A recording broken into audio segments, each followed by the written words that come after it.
വാർത്തയിലേക്ക്. ലോക്സഭാ തെരഞ്ഞെടുപ്പ് തോൽവിയിലെ KPCC അന്വേഷണ റിപ്പോർട്ടിൽ പ്രതികരണവുമായി UDF സ്ഥാനാർത്ഥിയായിരുന്ന K. മുരളീധരൻ ഇന്ന് രംഗത്തെത്തി. കമ്മിറ്റി അംഗങ്ങൾ വീട്ടിൽ വന്ന് സംസാരിച്ചപ്പോൾ അറിയാവുന്ന കാര്യങ്ങൾ അവരോട് പറഞ്ഞു. താൻ പരാതിക്കാരനല്ല, വസ്തുതകൾ മനസ്സിലാക്കാതെ മത്സരിക്കാൻ പോയതാണ് താൻ ചെയ്ത തെറ്റെന്നും K. മുരളീധരൻ പറഞ്ഞു.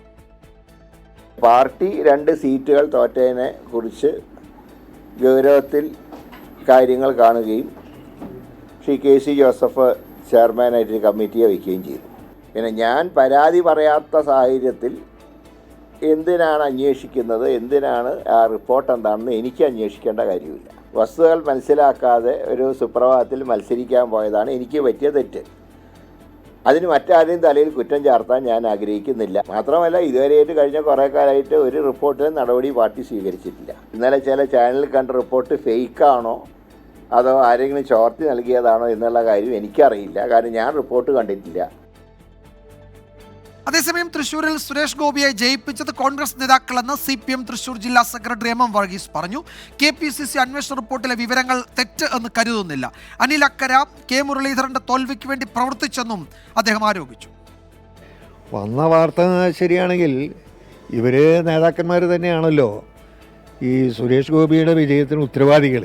കോൺഗ്രസിൻ്റെ തോൽവിക്ക് കാരണം ഇവിടെ കോൺഗ്രസ് നേതാക്കന്മാർ തന്നെയാണ്.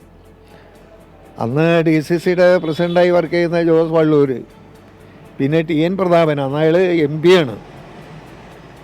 നമ്മുടെ MP വിൻസെൻ്റ് അന്ന് UDFൻ്റെ കൺവീനറാണ്, ജില്ലാ കൺവീനറാണ്. അനിലക്കര മഹാനായ നേതാവ്. മുരളീധരൻ്റെ പരാജയത്തിന് ഉത്തരവാദികൾ.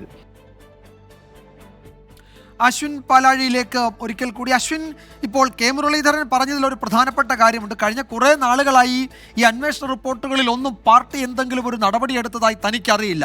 അക്കാര്യത്തിൽ ഈ അന്വേഷണ റിപ്പോർട്ടിലും എന്തെങ്കിലും ഒരു നടപടി ഉണ്ടാകുമെന്ന് കരുതുന്നില്ല എന്നാണ് അദ്ദേഹത്തിൻ്റെ വാക്കുകളിൽ നിന്ന് മനസ്സിലാക്കാൻ കഴിയുന്നത്. അതിലൊരു അതൃപ്തി കൂടി പ്രകടിപ്പിക്കുന്നതാണ് അദ്ദേഹത്തിൻ്റെ പ്രതികരണം, അത് നേരിട്ട് പറഞ്ഞില്ലെങ്കിൽ പോലും. ഈ പുറത്തു വന്ന റിപ്പോർട്ടിലെ വിവരങ്ങൾ വ്യാജമെന്ന് പറയുകയല്ലാതെ യഥാർത്ഥ റിപ്പോർട്ട് പുറത്തുവിടാൻ KPCC നേതൃത്വം തയ്യാറാകുന്നില്ല. ഇനി എന്തെങ്കിലും ഒരു നടപടി എടുത്തു എന്ന് പറയാനാണെങ്കിൽ അതും ഇല്ല. അതാണല്ലോ ഇപ്പോഴത്തെ കോൺഗ്രസിലെ സാഹചര്യം, അല്ലേ? തീർച്ചയായും വിജയകുമാർ, ഓഗസ്റ്റിലാണ് ഈ റിപ്പോർട്ട് അന്വേഷണ സമിതി KPCCക്ക് സമർപ്പിക്കുന്നത്. അന്നു മുതൽ ഈ നിമിഷം വരെ അതിൻ്റെ യഥാർത്ഥ രൂപം പൂർണ്ണമായി പുറത്തു വന്നിട്ടില്ല.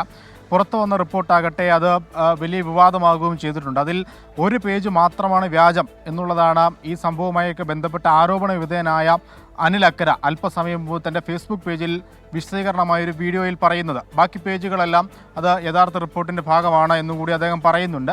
പക്ഷേ എങ്ങനെയാണ് ഈ റിപ്പോർട്ട് അദ്ദേഹത്തിന് കിട്ടിയത് എന്നുള്ള കാര്യത്തിൽ ഒരു വ്യക്തതയില്ല. കാരണം KPCC നേതൃത്വത്തിന് മുന്നിൽ മാത്രമാണ് ഇപ്പോഴും ആ റിപ്പോർട്ടിൻ്റെ പൂർണ്ണ ഭാഗം ഉള്ളത്. അപ്പോഴും അദ്ദേഹം പറയുന്നു ഒരു പേജ് മാത്രമാണ് വ്യാജം, ബാക്കിയൊക്കെ ഉള്ള റിപ്പോർട്ടിൻ്റെ ഭാഗമാണ് എന്ന് പറയുന്നുണ്ട്.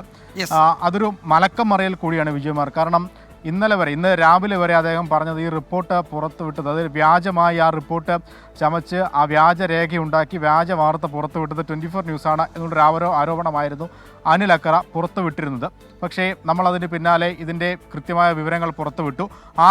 ആദ്യമായി റിപ്പോർട്ട് പുറത്തുവിടുന്ന അനിൽ അക്കരാണ്. അദ്ദേഹത്തിൻ്റെ ഫേസ്ബുക്ക് പേജിലൂടെ ഇതിൻ്റെ പൂർണ്ണമായ രൂപം ഫേസ്ബുക്ക് പേജിൽ പങ്കുവെച്ചുകൊണ്ട് അദ്ദേഹം ഒരു റിപ്പോർട്ടിൻ്റെ പൂർണ്ണ രൂപം പുറത്തുവിടുന്നത് അനിൽ അക്കര തന്നെയാണ്.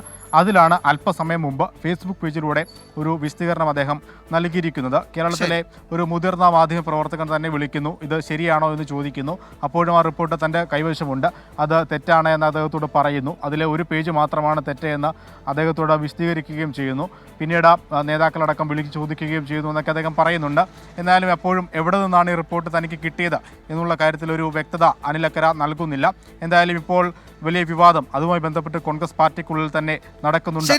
എന്തായാലും ഇക്കാര്യത്തിൽ കോൺഗ്രസിനകത്ത് നടക്കുന്ന ചർച്ചകളുടെ ഒരു പൊതു സ്വഭാവം എന്താണ് എന്നത് ഈ പ്രതികരണങ്ങളിൽ നിന്ന് തന്നെ വ്യക്തമാണ്. ഇനിയിപ്പോൾ പുറത്തു വന്ന അല്ലെങ്കിൽ ഇന്നലെ ഞങ്ങൾ പുറത്തുവിട്ട ഈ റിപ്പോർട്ട് വ്യാജമാണ് എന്ന് ഉറപ്പുണ്ടെങ്കിൽ യഥാർത്ഥ റിപ്പോർട്ട് കോൺഗ്രസ് നേതൃത്വം പുറത്തുവിടുമോ?